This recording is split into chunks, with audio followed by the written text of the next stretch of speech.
All right, chapter 36 of East of Eden. Salinas had two grammar schools, big yellow structures with tall windows, and the windows were baleful, and the doors did not smile.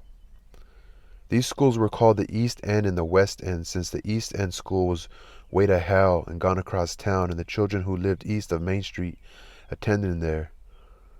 Since the East End school was way to hell and gone across town, and the children who lived east of Main Street attended there, I will not bother with it. The West End, a huge building of 2 stories fronted with gnarled poplars, divided the play yards called Girls' Side and Boys' Side. Behind the school, a high board fence separated Girls' Side from Boys' Side, and the back of the play yard was bounded by a slough of standing water in which tall tules and even cattails grew. The West End had grades from 3rd to 8th. The 1st and 2nd graders went to baby school some distance away. In the West End there was a room for each grade, 3rd, 4th, and 5th on the ground floor, 6th, 7th, and 8th on the 2nd floor. Each room had the usual desks of battered oak, a platform and square teacher's desk, one Seth Thomas clock, and one picture. The pictures identified the rooms, and the pre-Raphaelite influence was overwhelming. Galahad, standing in full armor, pointed the way for 3rd graders. Atalanta's race urged on the 4th, the pot of basil confused the 5th grade, and so on until the denunciation of Catiline sent the 8th graders onto high school with a sense of high civic virtue. Cal and Aaron were assigned to the 7th grade because of their age, and they learned every shadow of its picture. Laocoon, completely wrapped in snakes. The boys were stunned by the size and grandeur of the West End after their background in a one-room country school. The opulence of having a teacher of each grade made a deep impression on them. It seemed wasteful, but as is true of all humans, they were stunned for one day, admiring on the second, and on the 3rd day could not remember very clearly ever having gone to any other school. The teacher was dark and pretty, and by a judicious raising or withholding of hands, the twins had no worries. Cal worked it out quickly and explained it to Aaron. "You take most kids," he said. "If they know the answer, why, they hold up their hands, and if they don't, they just crawl under the desk. You know what we're going to do?" "No, what?" "Well, you notice the teacher don't always call on somebody with his hand up. She lets drive at the others, and sure enough, they don't know." "She lets drive at the others." "That's right," said Aaron. "Now, first week we're going to work like bedamned, but we won't stick up our hands, so she'll call on us and we'll know. That'll throw her. So the 2nd week we won't work and we'll stick up our hands and she won't call on us. 3rd week we'll just sit quiet and she won't ever know whether we got the answer or not. Pretty soon she'll let us alone. She isn't going to waste her time calling on somebody that knows." Cal's method worked. In a short time the twins were not only let alone, but got themselves a certain reputation for smartness. As a matter of fact, Cal's method was a waste of time. Both boys learned easily enough. Cal was able to develop his marble game and set about gathering and all the chalkies and immies, glassies, and agates in the schoolyard. He traded them for tops just as marble season ended. At one time he had and used as legal tender at least 45 tops of various sizes and colors, from the thick, clumsy baby tops to the lean and dangerous splitters with their needle points. Everyone who saw the twins remarked on their difference one from the other and seemed puzzled that this should be so. Cal was growing up dark-skinned, dark-haired. He was quick and sure and secret. Even though he may be tried, he could not conceal his cleverness. Adults were impressed with what seemed to them a precocious maturity, and they were a little frightened at it too. No one liked Cal very much, and yet everyone was touched with fear of him, and through fear with respect. Although he had no friends, he was welcomed by his obsequious classmates and took up a natural and cold position of leadership in the schoolyard. If he concealed his ingenuity, he concealed his hurts too. He was regarded as thick-skinned and insensitive, even cruel. Aaron drew love from every side. He seemed shy and delicate. His pink and white skin, golden hair, and white-set blue eyes caught attention. In the schoolyard, his very prettiness caused some difficulty until it was discovered by his testers that Aaron was a dogged, steady, and completely fearless fighter, particularly when he was crying. Word got around, and the natural punishers of new boys learned to let him alone. Aaron did not attempt to hide his disposition. It was concealed by being the opposite of his appearance. He was unchanging once a course was set. He had few facets and very little versatility. His body was as insensitive to pain as was his mind to subtleties. Cal knew his brother and could handle him by keeping him off balance, but this only worked up to a certain point.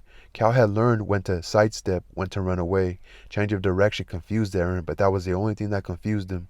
He set his path and followed it, and he did not see nor was he interested in anything beside his path. His emotions were few and heavy. All of him was hidden by his angelic face, and for this he had no more concern or responsibility than has a fawn for the dappling spots on his young hide. So part two. So the boys are in school now. So part two. I feel like maybe Aaron's Adam's kid, and maybe Cal is Charlie's kid, only because of the difference in personality. So part two. On Aaron's first day in school, he waited eagerly for the recess. He went over to the girls' side to talk to Abra. A mob of squealing girls could not drive him out. It took a full-grown teacher to force him back to the boys' side. Also, now he reunited with his little girlfriend. At noon he missed her, for her father came by in his high-wheeled buggy and drove her home for her lunch. He waited outside the schoolyard gate for her after school. She came out surrounded by girls. Her face was composed and gave no sign that she expected him. She was far the prettiest girl in the school, but it is doubtful whether Aaron had noticed that. The cloud of girls hung on and hung on. Aaron marched along 3 paces behind them, patient and unembarrassed even when the girls tossed their squealing barbs of insult over their shoulders at him. Gradually, some drifted away to their own homes, and only 3 girls were with Abra when she came to the white gate of her yard and turned in. Her friends stared at him a moment, giggled, and went on their way. Aaron sat down on the edge of the sidewalk. After a moment, the latch lifted, the white gate opened, and Abra emerged. She walked across the walk and stood over him. "What do you want?" Aaron's wide eyes looked up at her. "You aren't engaged to anybody." "Silly," she said. He struggled up to his feet. "I guess it will be a long time before we can get married," he said. "Who wants to get married?" Aaron didn't answer. Perhaps he didn't hear. He walked along beside her. Abra moved with firm and deliberate steps, and she faced straight ahead. There was wisdom and sweetness in her expression. She seemed deep in thought, and Aaron, walking beside her, never took his eyes from her face. His attention seemed tied to her face by a taut string. They walked silently past the baby school, and there the pavement ended. Abra turned right and led the way through the stubble of the summer's hayfield. The black 'dobe clods crushed under their feet. On the edge of the field stood a little pump house, and a willow tree flourished beside it, fed by the overspill of water. The long skirts of the willow hung down nearly to the ground. I feel like she's probably experienced, and this is going to happen. Watch. Abra parted the switches like a curtain and went into the house of leaves made against the willow trunk by the sweeping branches. You could see out through the leaves, but inside it was sweetly protected and warm and safe. The afternoon sunlight came yellow through the aging leaves. Abra sat down on the ground, or rather she seemed to drift down, and her full skirts settled in a billow around her. She folded her hands in her lap almost as though she were praying. Aaron sat down beside her. "I guess it will be a long time before we can get married," he said again. "Not so long," Abra said. "I wish it was now." "It won't be so long," said Abra. Aaron asked, "Do you think your father will let you?" It was a new thought to her, and she turned and looked at him. "Maybe I won't ask him. But your mother?" "Let's not disturb them," she said. "They think it was funny or bad. Can't you keep a secret?" "Oh, yes, I can keep secrets better than anybody, and I've got some, too." Abra said, "Well, you just put this one with the others." Aaron picked up a twig and drew a line on the dark earth. "Abra, do you know how you get babies?" "Yes," she said. "Who told you?" "Lee told me. He explained the whole thing. I guess we can't have any babies for a long time." Abra's mouth turned up at the corners with the condescending wisdom. "Not so long," she said. "We'll have a house together sometime," Aaron said, bemused. "We'll go in and close the door, and it will be nice, but that will be a long time." Abra put out her hand and touched him on the arm. "Don't you worry about long times," she said. "This is a kind of house. We can play like we live here while we're waiting, and you will be my husband, and you can call me wife." He tried it over under his breath, and then aloud. "Wife," he said. "It'll be like practicing," said Abra. Aaron's arm shook under her hand, and she put it, palm up, in her lap. Aaron said suddenly, "While we're practicing, maybe we could do something else." "What?" "Maybe you wouldn't like it." "What is it?" "Maybe we could pretend like you're my mother." "That's easy," she said. "Would you mind?" "No, I'd like it. Do you want to start now?" "Sure," Aaron said. "How do you want to go about it?" "Oh, I can tell you that," said Abra. She put a cooing tone in her voice and said, "Come, my baby, put your head in Mother's lap. Come, my little son. Mother will hold you." She drew his head down, and without warning, Aaron began to cry and could not stop. He wept quietly, and Abra stroked his cheek and wiped the flowing tears away with the edge of her skirt. The sun crept down toward its setting place behind the Salinas River, and a bird began to sing wonderfully from the golden stubble of the field. It was as beautiful under the branches of the willow tree as anything in the world can be. Very slowly Aaron's weeping stopped, and he felt good and he felt warm. "My good little baby," Abra said. "Here, let mother brush your hair back." Aaron sat up and said almost angrily, "I don't hardly ever cry unless I'm mad. I don't know why I cried." Abra asked, "Do you remember your mother?" "No, she died when I was a little bit of a baby." "Don't you know what she looked like?" "No." "Maybe you saw a picture." "No, I tell you, we don't have any pictures. I asked Lee and he said no pictures." "No, I guess it was Cal," asked Lee. "When did she die?" "Right after Cal and I were born." "What was her name?" "Lee says it was Kathy." "Say, what are you asking so much for?" Abra went on calmly. How was she complected?" "What?" "Light or dark hair?" "I don't know. Didn't your father tell you?" "We never asked him." Abra was silent, and after a while Aaron asked, "What's the matter? Cat got your tongue?" Abra inspected the setting sun. Aaron asked uneasily, "You mad with me?" And he added tentatively, "Wife?" "No, I'm not mad. I'm just wondering." "What about?" "About something." Abra's firm face was tight against a seething inner argument. She asked, "What's it like not to have any mother?" "I don't know. It's like anything else. I guess you wouldn't even know the difference." That's what she says. "I would too. I wish you would talk out. You're like riddles in the bulletin." Abra continued in her concentrated imperturbability. "Do you want to have a mother?" "That's crazy," said Aaron. "Course I do. Everybody does. You aren't trying to hurt my feelings, are you? Cal tries that sometimes, and then he laughs." Abra looked away from the setting sun. She had difficulty seeing past the purple spots the light had left on her eyes. "You said a little while ago you could keep secrets." "I can." "Well, do you have a double poison and cut my throat secret?" "Sure I have," Abra said softly. "Tell me what it is, Aaron." She put a caress in his name. "Tell you what?" "Tell me the deepest down, hell and goddamn secret you know." Aaron reared back from her in alarm. "Why, I will not," he said. "What right you got to ask me? I wouldn't tell anybody." "Come on, my baby. Tell mother," she crooned. There were tears crowding up in his eyes again, but this time they were tears of anger. "I don't know as I want to marry you," he said. "I think I'm going home now." Abra put her hand on his wrist and hung on. Her voice lost its co coquetry. "I wanted to see. I guess you can keep secrets, all right." "Why did you go for it to do it?" "Why did you go for it to do it?" "I'm mad now. I feel sick." "I think I'm going to tell you a secret," she said. "Ho," he jeered at her. "Who can't keep a secret now?" "I was trying to decide," she said. "I think I'm going to tell you this secret because it might be good for you. It might make you glad." "Who told you not to tell?" "Nobody," she said. "I only told myself." "Well, I guess that's a little different. What's your old secret?" The red sun leaned its rim on the roof tree of Talat's house on the Blanco Road, and Talat's chimney stuck up like a black thumb against it. Abra said softly, "Listen, you remember when we came to your place that time?" "Sure." "Well, in the buggy I went to sleep, and when I woke up my father and mother didn't know I was awake. They said your mother wasn't dead. They said she went away. They said something bad must have happened to her, and she went away." Aaron said hoarsely, "She's dead." "Wouldn't it be nice if she wasn't? My father says she's dead. He's not a liar." "Maybe he thinks she's dead." He said, "I think he know," but there was uncertainty in his tone. Abra said, "Wouldn't it be nice if we could find her? Suppose she lost her memory or something. I read about that, and we could find her, and that would make her remember. The glory of the romance caught her like a riptide and carried her away." Aaron said, "I'll ask my father."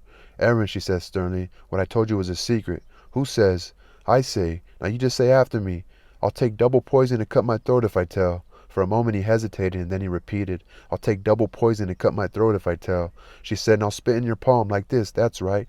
Now give me your hand. See? Squidge the spit all together. Now rub it dry on your hair." The two followed the formula, and then Abra said solemnly, I just like to see you tell Now I just like to see you tell that one."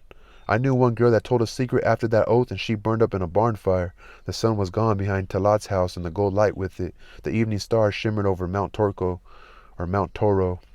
Abra said, "They'll skin me alive. Come on, hurry. I bet my father's got the dog whistle out for me. I'll get whipped." Aaron looked at her in disbelief. "Whipped? They don't whip you." "That's what you think," Aaron said passionately. "You just let them try. If they go for to whip you, you tell them I'll kill them." His white set blue eyes were slitted and glinting. "Nobody's going to whip my wife," he said. Abra put her arms around his neck in the dusk under the willow tree. She kissed him on his open mouth. "I love you, husband." I wonder if that's his first kiss. "I love you, husband," she said, and then she turned and bolted, holding up her skirts above her knees, her lace-edged white drawers flashing as she ran toward home. That was kind of cute, you know. Number 3, or part 3 of this chapter. Aaron went back to the trunk of the willow tree and sat on the ground and leaned back against the bark. His mind was a grayness, and there were churnings of pain in his stomach. He tried to sort out the feeling into thoughts and pictures so the pain would go away. It was hard. His slow, deliberate mind could not accept so many thoughts and emotions at once. The door was shut against everything except physical pain. After a while, the door opened a little and let in one thing to be scrutinized, and then another, until all had been absorbed, one at a time. Outside his closed mind, a huge thing was clamoring to get in. Aaron held it back until last. First he let Abra in and went over her dress, her face, the feel of her hand on his cheek, the odor that came from her, like milk a little, and like milk a little, and like cut grass a little. He saw and felt and heard and smelled her all over again. He thought how clean she was, her hands and fingernails, and how straightforward and unlike the gigglers in the schoolyard. Then in order he thought of her holding his hand, or no, then in order he thought of her holding his head, and his baby crying with longing, wanting something, and in a way feeling that he was getting it. Perhaps the getting it was what had made him cry. Next he thought of her trick, her testing him. He wondered what she would have done if he had told her a secret. What secret could he have told her if he had wished? Right now he didn't recall any secret except the one that was beating on the door to get into his mind. The sharpest question she had asked, how does it feel not to have a mother, slid into his mind. And how did it feel? It didn't feel like anything, but in the schoolroom, at Christmas and graduation, when the mothers of other children came to the parties. Then was the silent cry and the wordless longing. That's what it was like when he sees other kids with their mother. Salinas was surrounded and penetrated with swamps, with tulip-filled ponds, and every pond spawned thousands of frogs. With the evening, the air was so full of their song that it was a kind of roaring silence. It was a veil, a background, and its sudden disappearance, as after a clap of thunder, was a shocking thing. It is possible that if in the night the frog sound should have stopped, everyone in Salinas would have awakened, feeling that there was a great noise. In their millions, the frog song seemed to have a beat and a cadence, and perhaps it is the ear's function to do this just as it is the eye's business to make stars twinkle. It was quite dark under the willow tree now. Aaron wondered whether he was ready for the big thing, and while he wondered it slipped through and was in. His mother was alive. Often he had pictured her lying underground, still and cool and unrotted. But this was not so. Somewhere she moved about and spoke, and her hands moved and her eyes were open. And in the midst of his flood of pleasure, a sorrow came down on him, and a sense of loss, of dreadful loss. Aaron was puzzled. He inspected the cloud of sadness. If his mother was alive, his father was a liar. If one was alive, the other was dead. Aaron said aloud under the tree, "My mother is dead. She's buried someplace in the east." In the darkness he saw Lee's face and heard Lee's soft speech. Lee had built very well. Having a respect that amounted to reverence for the truth, he had also its natural opposite, a loathing of a lie. He had made it very clear to the boys exactly what he meant. If something wasn't true and you didn't know it, that was error. But if you knew a true thing and changed it to a false thing, both you and it were loathsome. Lee's voice said, "I know that sometimes a lie is used in kindness.